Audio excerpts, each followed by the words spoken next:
The Passionate Pilgrim. By William Shakespeare. When my love swears that she is made of truth, I do believe her, though I know she lies. That she might think me some untutored youth, unskillful in the world's false forgeries. Thus vainly thinking that she thinks me young, although I know my years be past the best. I smiling credit her false-speaking tongue, outfacing faults in love with love's ill rest. But wherefore says my love that she is young? And wherefore say not I that I am old? Oh, love's best habit is a soothing tongue. And age, in love, loves not to have years told. Therefore, I'll lie with love, and love with me. Since that our faults in love thus smothered be. Two loves I have, of comfort and despair, that like two spirits do suggest me still. My better angel is a man right fair, my worser spirit a woman colored ill.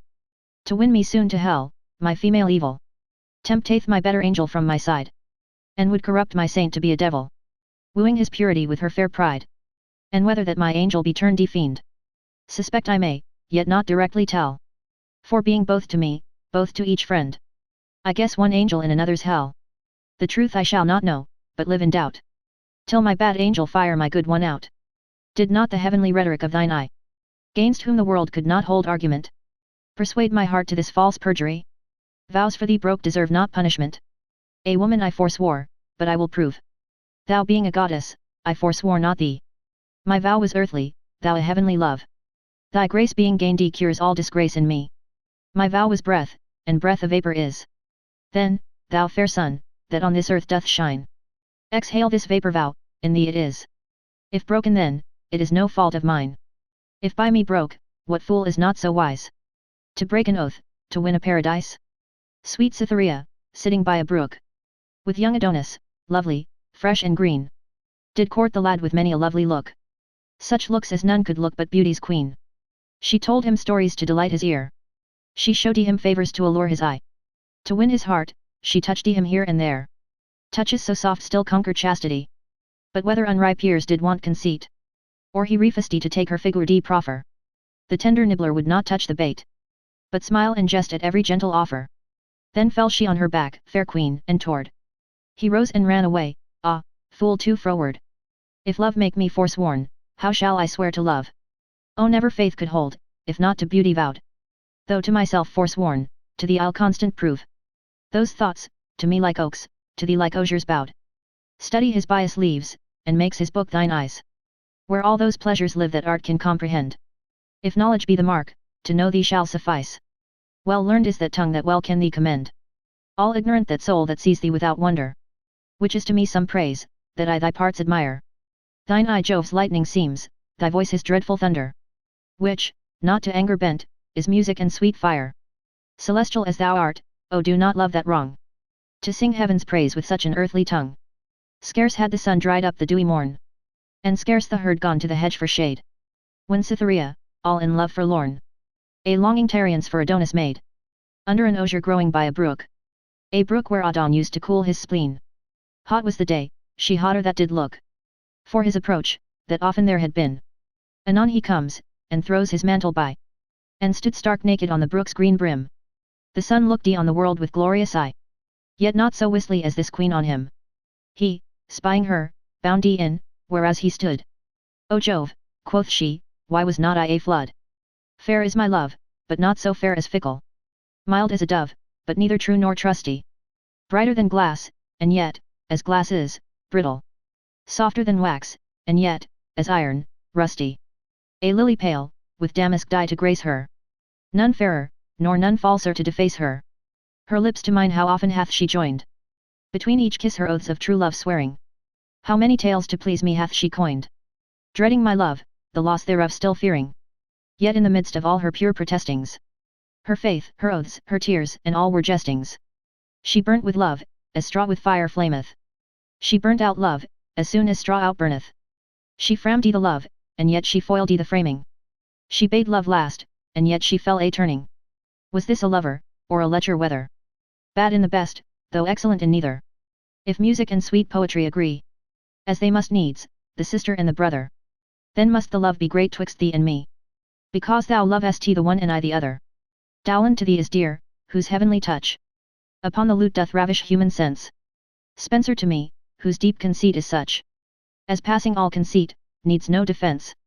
Thou lovest to hear the sweet melodious sound that Phoebus lute, the queen of music, makes. And I in deep delight am chiefly drowned when as himself to singing he betakes. One God is God of both, as poets feign. One knight loves both, and both in thee remain. Fair was the morn when the fair queen of love. Asterisk asterisk asterisk asterisk asterisk asterisk. Paler for sorrow than her milk-white dove. For Adon's sake, a youngster proud and wild. Her stand she takes upon a steep uphill. Anon Adonis comes with horn and hounds. She, silly queen, with more than love's good will, forbade the boy he should not pass those grounds. Once, quoth she, did I see a fair sweet youth. Here in these breaks deep wounded with a boar. Deep in the thigh, a spectacle of ruth. See in my thigh, quoth she, here was the sore. She showed hers, he saw more wounds than one. And blushing fled, and left her all alone. Sweet rose, fair flower, untimely plucked soon vaded. Plucked in the bud and vaded in the spring. Bright orient pearl, alack, too timely shaded. Fair creature, killed too soon by death's sharp sting. Like a green plum that hangs upon a tree, and falls, through wind, before the fall should be. I weep for thee, and yet no cause I have. For why thou leftest me nothing in thy will. And yet thou leftest me more than I did crave. For why I craved nothing of thee still. Oh yes, dear friend, I pardon crave of thee. Thy discontent thou didst bequeath to me. Venus, with young Adonis sitting by her, under a myrtle shade, began to woo him. She told the youngling how god Mars did try her. And as he fell to her, she fell to him. Even thus, quoth she, the warlike god embraced me. And then she clipped Adonis in her arms. Even thus, quoth she, the warlike god unlaced me. As if the boy should use like loving charms. Even thus, quoth she, he seized on my lips. And with her lips on his did act the seizure. And as she fetched breath, away he skips.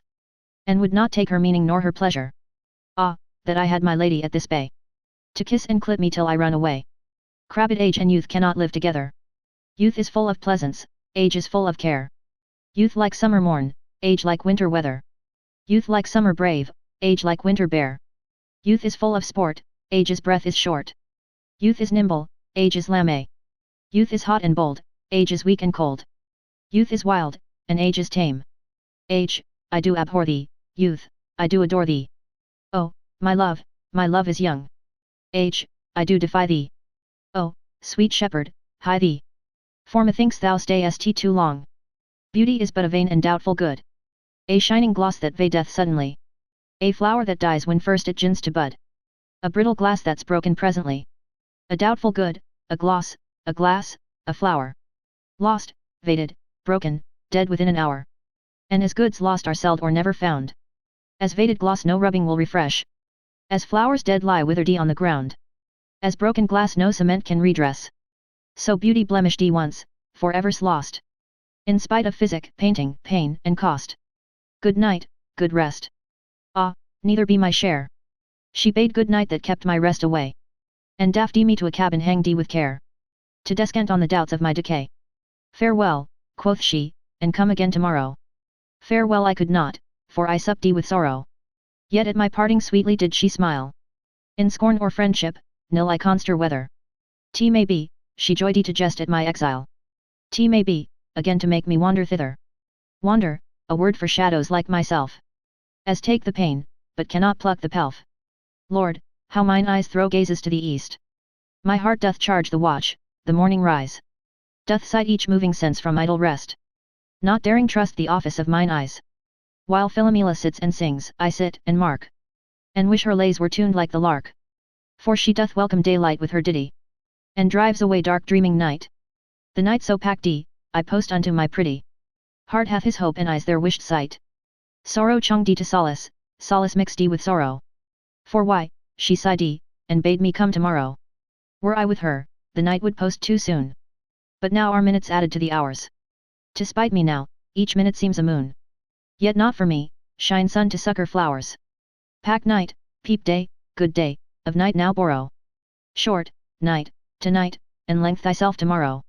It was a lording's daughter, the fairest one of three. That liked of her master as well might be. Till looking on an Englishman, the fairest that I could see. Her fancy fell a turning.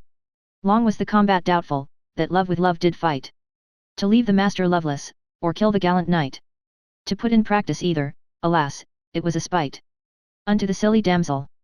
But one must be refused, more mickle was the pain. That nothing could be used to turn them both to gain.